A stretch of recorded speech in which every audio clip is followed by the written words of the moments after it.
What's up, guys? What's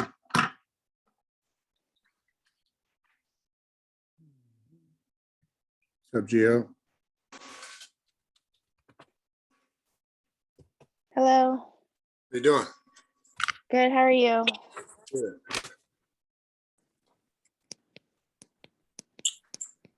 We're about 1 more minute, guys. Let me check the Facebook.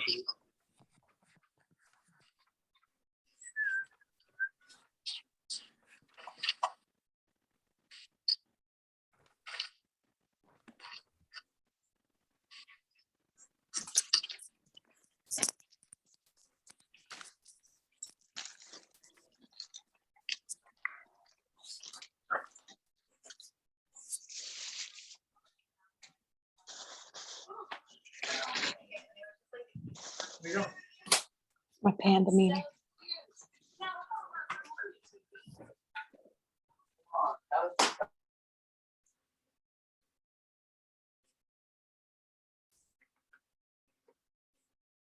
Let's see.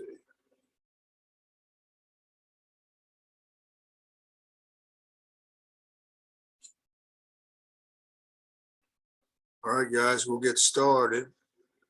If anybody else comes in, I'll add them as we go. So it's being recorded.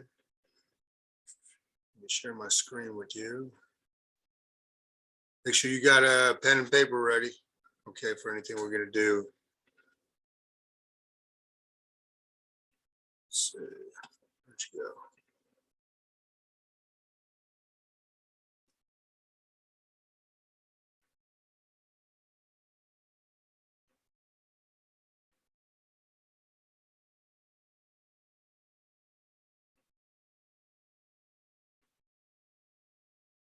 All right. So first thing we're going to do, guys, is get the brain going again. So last week we did some recall with syllables and whatnot. Tonight, what you're going to do is sit nice and tall. And what I want you to do is you're going to take your eyes, you're going to go 10 circles one way. Try not to move your head. You don't want to be doing this. It's just eye circles. Okay, from staring at a screen most of the day, your eyes start to get into this locking pattern. So go 10 one way, 10 the other. Okay, so sit nice and tall and go ahead. So you get eye circles. Sandy, you can't hear me?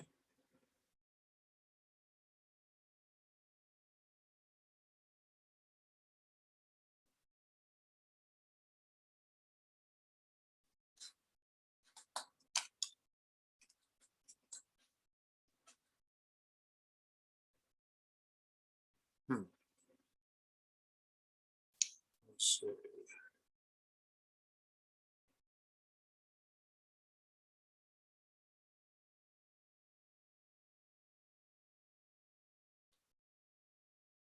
How about this? Hold on. How about now, Sandy?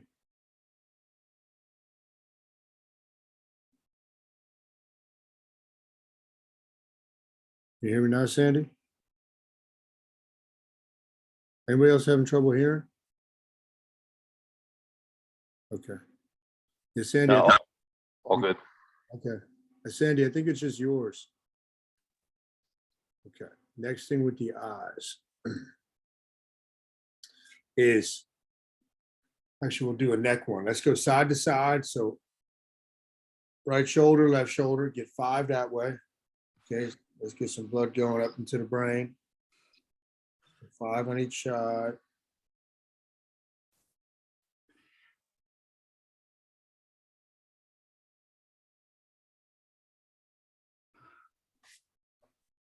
Let's go front to back, 5. Front to back.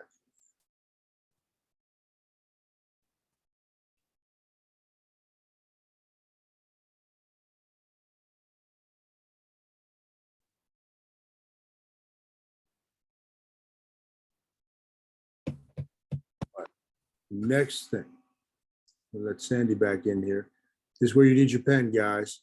So last week we were doing some cursive writing with the opposite hand. We're gonna do the same thing tonight, all right?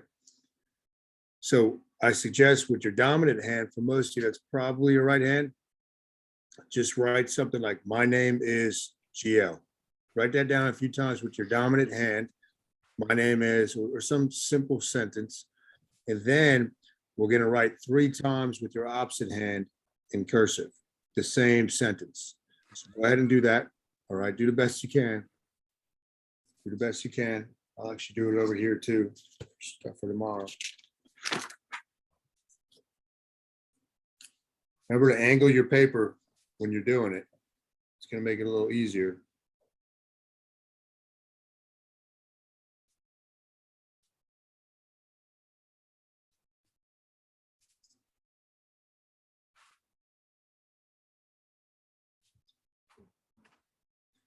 Engage in the other side of the brain. Get a lot of blood flow to that frontal cortex, which we're going to talk about tonight.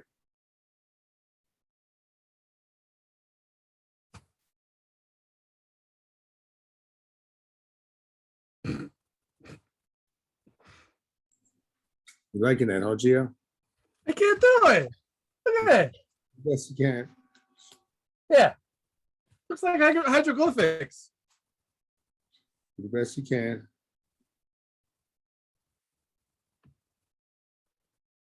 Script.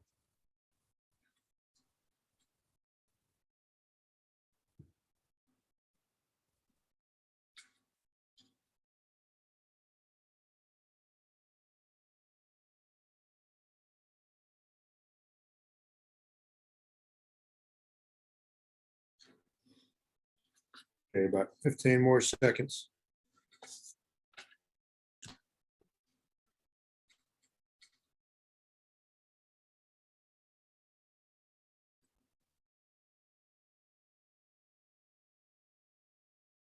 Okay.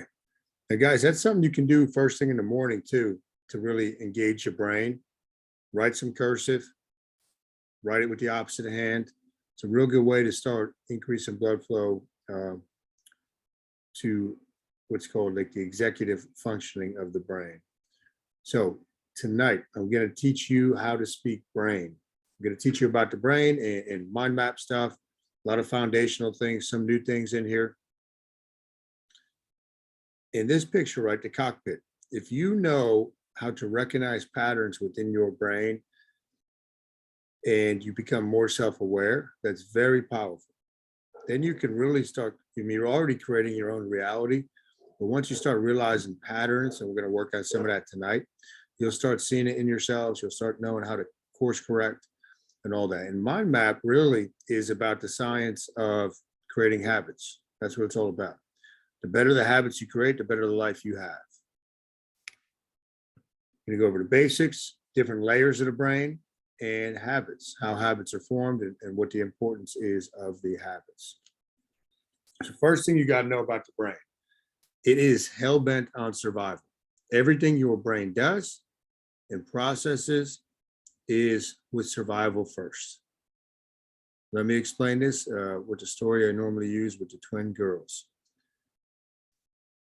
Go back a couple thousand years and you have 2 sisters, you have twins, and they would go out and play every day. They're out in the Sahara, wherever they're at. And the one sister was very, very paranoid. She would always hide behind things. She would be very cautious. She was always scared that a lion was going to come out and attack them. The other sister would skip along like nothing. There was not a worry in the world, and she would just go about her business. And most days she was fine until one day a lion did attack him, and it got the sister that was happy-go-lucky. No negative scanning. So the genes that have been passed on to you through however many hundreds and thousands of potential generations, right, are the genes that ensured the survival of your ancestors. So that negative trait, focusing on the negative, right, and survival. That's really what survival comes down to. Locating threats, locating things that could be a potential threat to your survival, and then dealing with that. So everything your brain processes, let me be clear on this though. We're going to go over the 3 reactions to threat to your survival. Most of the time, you're not under physical threat, but your brain perceives that as such. When we talk about things like judgment, judgment is very, very threatening to the brain. Judgment as far as kicking you out of a group, somebody telling you they don't like you, being rejected in a relationship, at work. And your environments can also be very threatening. So remember that your brain is hell-bent on survival, which means you have to constantly redirect your attention. You have to constantly redirect your focus and attention. And this question right here, a lot of people say, well, I haven't made a change because I just don't have any motivation. Wherever you put your attention, okay, that's what motivation is. You might be motivated to sit on the couch and watch TV and eat pizza. Still motivation. So you're motivated about something. Motivation comes down to where are you putting your attention? Where your attention goes, energy flows and results will follow. So it's always about redirecting your attention, right? That's really what motivation comes down to. Redirecting where are you placing your attention, and your attention is finite. You can't pay attention to two things at the same time. You can try, you might think you are, but you're really just getting like half the picture with both of those things, right? The brain likes to focus on one thing at a time. Now, as far as, we're not going to go over too much like reframing or anything tonight, but attention, if you're struggling with this, is asking yourself some key questions. What's great about this? How did this help me learn? Do I know why I didn't win? Right? And that's a question I like to use because as my professor at jiu-jitsu always teaches us, you only lost if you don't know why you lost. So think about that, right? And where you're putting your attention. You've all heard of the saying, the grass is always greener on the other side. That's because the water coming out of the hose really is going to the other side. That represents your attention. So I want you to think about that type of stuff. Where are you putting your attention? So you have three different physical reactions to threat. When I talk about threat, a lot of times it's just stress, it's overwhelmed. It's when we get to our upper limit, right? When we get to that point where the cup is going to spill over. So the first one is fight. Okay, so fighting is when you think you have a chance to win, basically. So let's say somebody comes in, breaks into your house, but you know you can take this person, plus your family's there. You can't just run and leave your family there. You're going to fight. You're going to fight.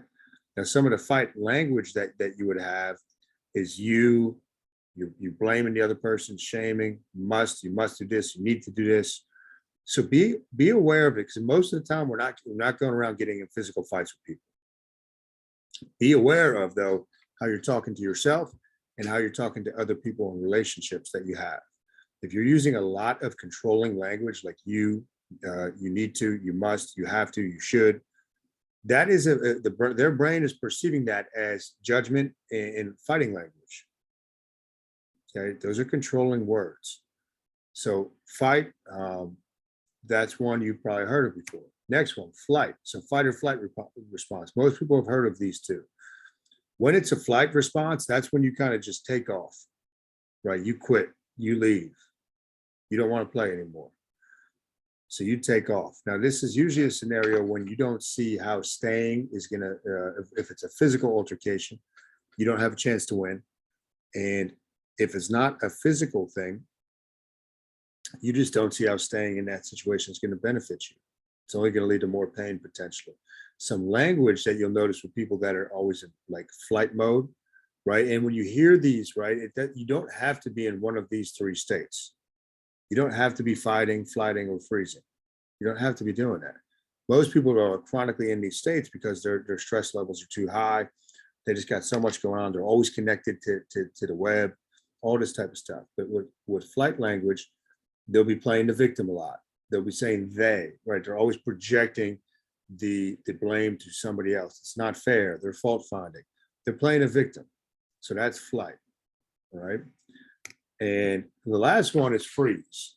So freeze is one that a lot of people have not heard of before being exposed to mind map. But freeze is really when you feel hopelessness. Like you can't fight, you can't flight, right? You can't flee. So what happens then?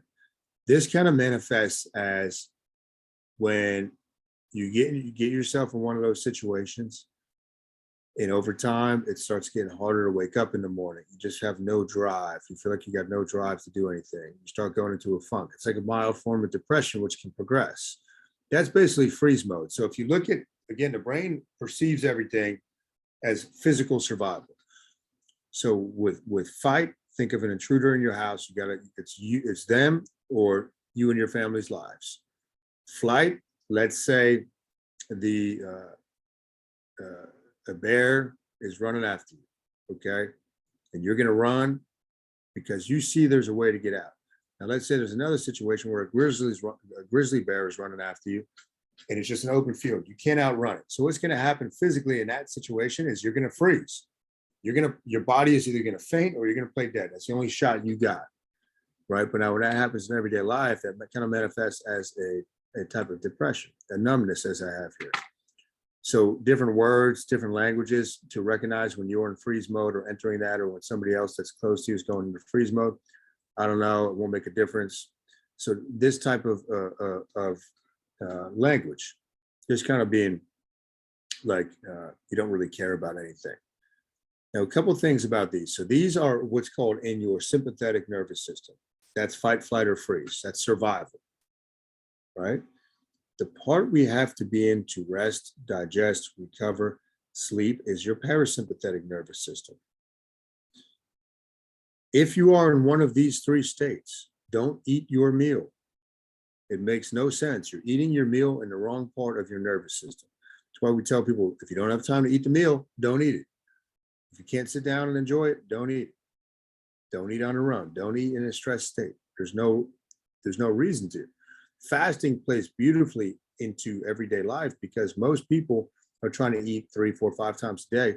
Guarantee you there's no way they're finding 3, 4, or 5 times a day where their stress levels are low and they can sit down and relax. But you guys pretty much eating once a day, 6 or 7 times a week, wherever we're at right now, you can usually find out how to eat that meal in a relaxed state. So that's huge because all the hormones and chemicals in your body, you know, I have a whole bunch of physical things I can go over. I won't go over though with these because it can get pretty lengthy, but physical things that go on within your body when you are in the sympathetic nervous system. I will tell you one though, and this was from a book called Why Zebras Don't Get Ulcers. And the premise of that book was really that a zebra, okay, if it's getting chased by a predator, it either escapes and then it goes back to baseline, or it gets killed. It doesn't stay in this chronically stressed state like we do, right? We most of us are in this chronically stressed state. So with that being said, there was a story of this Native American in that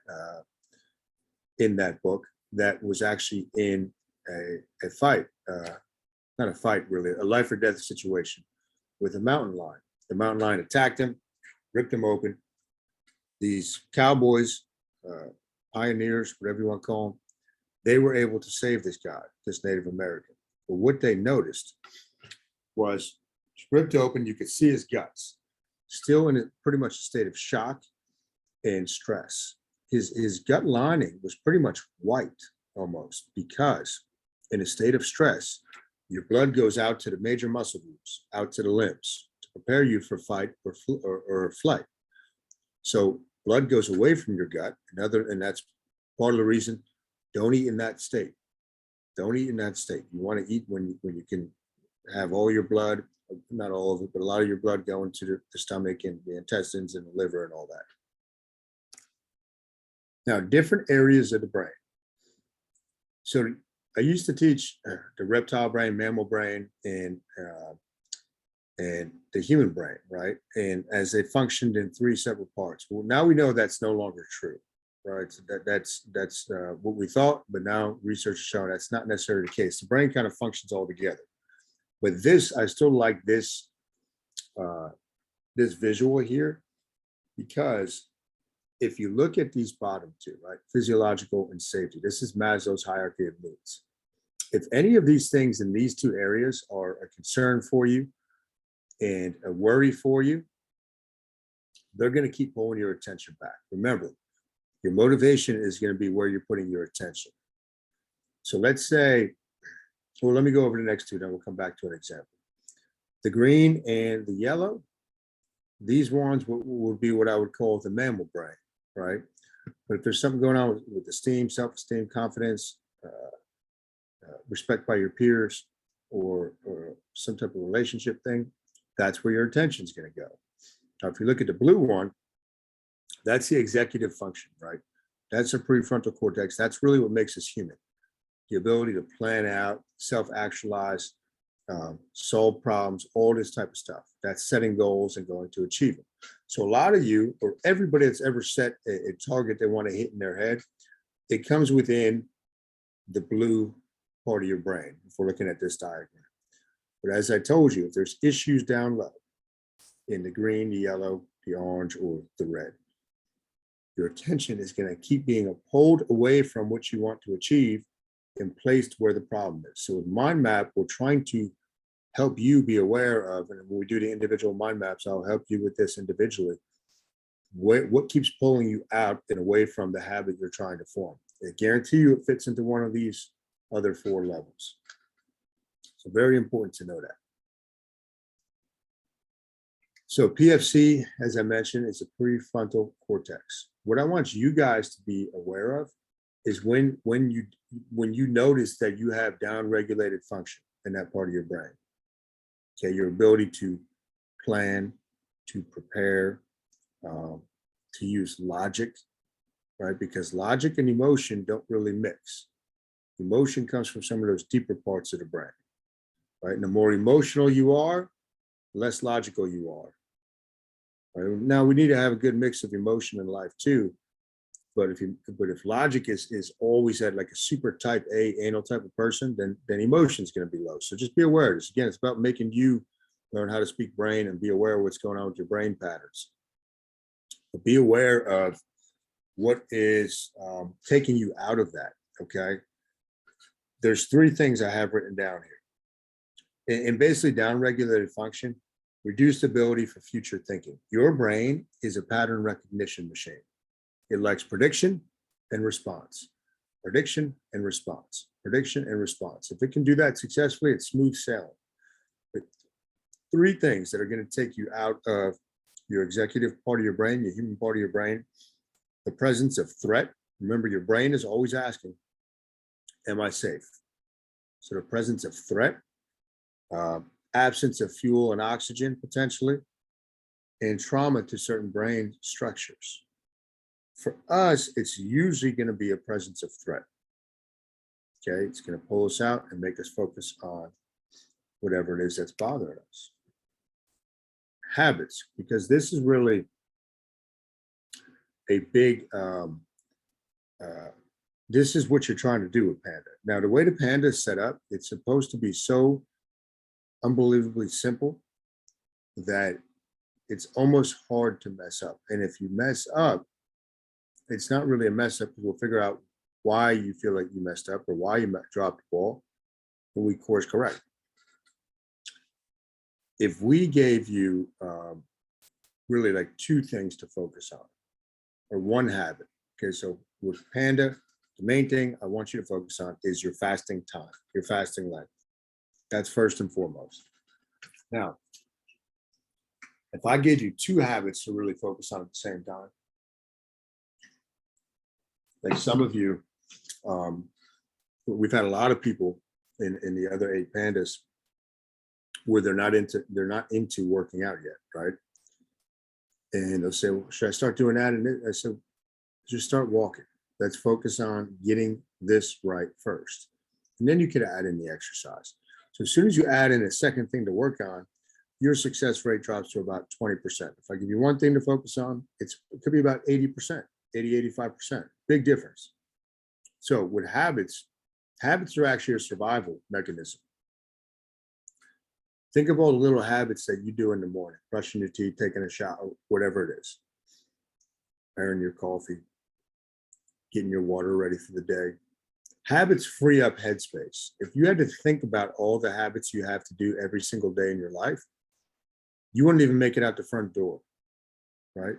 So habits free up headspace. So now you can focus on prediction and response, or where is the next threat coming from, right? So that's really what goes on when we're talking about habits. Now, if you look at one of the old slides, I used to have like a time intensity curve.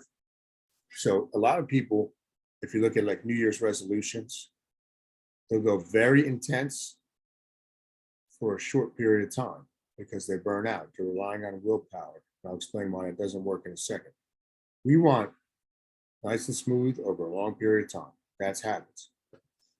Willpower is located in that frontal part of your brain, that executive part of your brain, which is very, very dependent on energy from glucose for fuel. Now, here's the thing with habits. By the end of the day, usually your willpower, anybody's willpower, because it's very finite and needs to replenish when we sleep, is gone. So if you're relying on willpower, it's going to burn up very quickly. And then what happens? You're going to revert back to old habits, which we'll talk about more in a second. This is key. You're going to face regressions, whatever you're doing. You're always going to slide back on that ladder. Now, I was actually writing about this today, and it seemed to make a lot of sense to me, so hopefully it makes sense to you. The thing about a transformation, that's what we talk about mind map, is when the change is permanent. The change is temporary. So a lot of people will say, oh, I've done this diet before and it worked. Well, did you keep the weight off? No, then it was just a change. It didn't work. Okay. So think of the old school video games, you played probably at one point in your life. Like think about like Nintendo or Sega or whatever. Now, when you would get to a new level, once you got to the new level, it's saved. Let's say your character dies. You restart at the beginning of that level. Don't usually go back to the beginning of the game. Your habits are the same way. You're going to regress. You're going to have slip ups because stress is going to always knock us off course. But the cool thing about mind map, you're going to regress back to your latest habit. Okay, you're going to regress back to your latest habit, the newest formed habit that you really want in your life. So you're not starting over from the beginning. You're starting over. Okay, this is the habit I used to have. So some of you that might be stress eating right now, munching on something at night. But just know that you want to keep advancing the levels in the video game. So when you regress, it's not doing nearly the damage it might have done a couple of years ago. 12 steps. These are 12 steps of mind mapping. We want to put you in an environment that allows you to feel safe. So with this, there's no judgment. I'll never judge you for not doing a 24-hour, 48. It's just about playing detective and figure out how to help you best. With safety, and that allows for exploration, which leads for clarity, clarity for understanding. Understanding is belief, belief is trust, trust leads to action. If you don't trust somebody or something, you're not going to take action on it. And I can tell you throughout my life, like when it's come to like certain financial advisors, I would never listen to what they said because they couldn't get me to trust them. They weren't doing a good job of providing clarity on their strategy. So I'm sure you guys have examples in your life of stuff like that. But action leads to change, change habit, habit transformation, transformation leads to growth, and growth leads us back into new threats. You start over. Now there's going to be a new target you want to hit. You start back over at square one. But I show you this because, again, being self-aware, and I'll post these slides, you might be able to say, okay, on 12 steps, where am I? Or what's holding me up? Which step? Right? And then it becomes, okay, now I got that. Now what's the next thing? Remember, not remember, I don't think I ever told you. The thing is not the thing. The thing is not the thing. So let's say weight is an issue. It's not that you don't know what to eat. Okay, there's something going on in those other pyramids, those other levels of Maslow's pyramid that are the real issue. So the thing is not the thing. So PCP. I want you guys to be able to assess where you are struggling. Okay, assess where you're struggling, particularly when it comes to your mind. So you have three things here, right? In this makes it very simple to kind of pinpoint at least the general area of where you're struggling. But protection, again, the brain is always saying, am I safe? Am I safe? Am I safe? Am I safe? So let's say you were under threat of losing your job, which might be a big detriment to you and your family. That would fall under protection, right? So protection is one area. Connection, that's usually a relationship thing. Where are you? Where is that failing you, or where is that going really good? Where do you need to connect more? Or projection, your ability to plan and logically and linearly think about the future and the next steps. Okay, so when I say assess where you're struggling is part of the process, guys. That's how caterpillar turns into a butterfly, right? It's got to struggle to get out of that womb.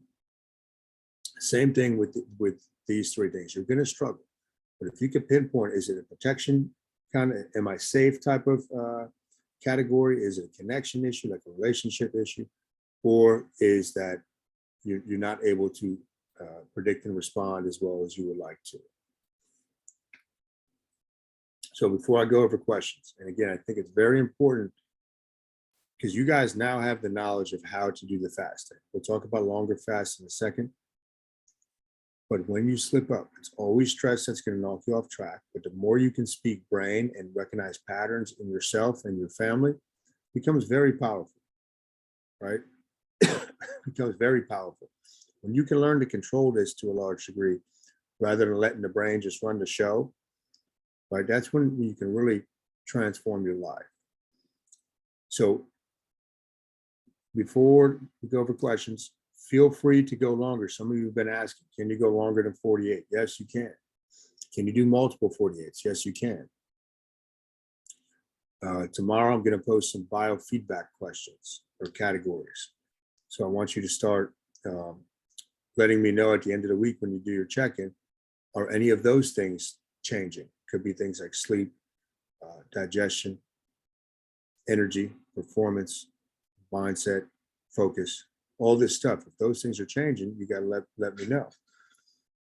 And it's very common at this point. I think I made a video for you guys the other day to have altered sleep. It might be you're sleeping much deeper, which will eventually happen if it's not there yet. It might be that you're waking up a lot. Again, you guys, what you're doing is very, very powerful on the hormones. Very powerful. And when you continue to do it over time, it compounds. The effects magnify. Very common to have diarrhea when you break a fast at this point, or it could be from the juice. If you're getting it right after the juice, we got to cut down on the dosage. Just cut it in half, right? Water follows sodium. So that's one thing we want to keep an eye on. All right, I've rambled on long enough. If you have a question, just unmute yourself. I'm going to stop sharing my screen here, and I'll be do my best to answer your question. What we got?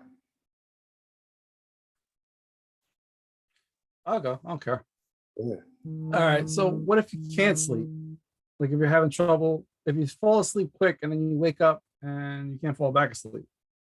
Is it a new thing, Gio? Relatively, probably about 6 weeks. 6 weeks. Sleep is a very tricky thing, right? It's a tricky thing as far as now, most of the time, and what I was just referring to, just to be clear before, is your sleep can change when you start fasting, okay? But with sleep, a lot of the times, again, go back to the nervous system. That's sympathetic, parasympathetic. Most of the time when we keep waking up, and I know from talking to you, you got a lot of stuff going on in your mind, we're not fully exiting that sympathetic nervous system, and we're trying to sleep. So your brain has got stuff going on. You're waking up, you're having these thoughts, doing all this type of stuff. You got to be in your parasympathetic state to really stay asleep and get restful sleep. Some good things that you can do, people can do, if that's what the case is the mind dump. I love doing a mind dump. What that is, guys, is take 20 minutes, set the timer, and take out a blank piece of paper and just jot down anything and everything that is on your mind, right? It doesn't have to, it's not a goal list. It doesn't have to be related. Just put it on paper, because all that stuff, guys, is floating around in your head. And again, that's taking your attention.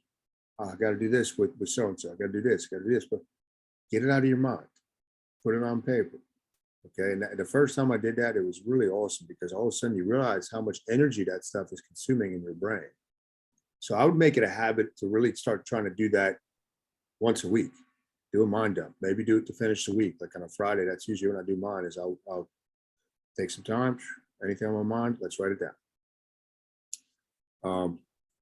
So if it's only going on 6 weeks, I think that kind of coincides with the other stuff you have going on in your life, right? Yeah. So that's probably what's going on as far as how do we quiet the mind? I mean, that's the question. So should I take drugs? Not like, like whatever you guys are selling. That's, I don't know. As far as sleep, I would take, I love zinc and magnesium. That's a great combo. That's a really good combo. So with stress, guys, that depletes magnesium. The magnesium actually helps us deal with more stress. And magnesium is really good at getting us into the parasympathetic part of our nervous system. Magnesium is also very good at managing insulin and blood sugar. So magnesium is really good. So I would start with that if you're not doing any of that, Gio. Okay. Okay. All right. Thanks. Yeah, good question, man. What else we got, guys?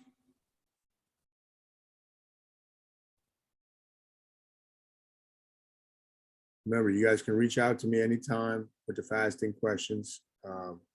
This week's 48, if it's only the second one that you're doing in your life, it should be a little easier than last week.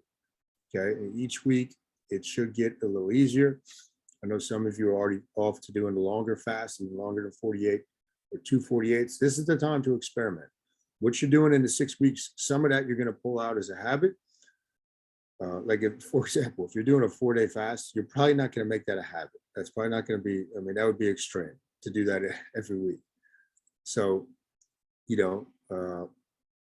the end, we want to know, but experiment, because then over time, let's say, you really want to, you got something coming up, or you really just want to get to where you want to get to, you can accelerate that with doing multiple longer fasts or one longer fast each week, get to where you want to go. And then you would downshift to, let's say, the black version, or maybe doing a 48 every other week or once a month, and then 1 meal a day, Monday through Friday, right? So it's meant to be, I want you thinking of that as you guys are going through this, is what feels right to you as far as forming a habit around fasting.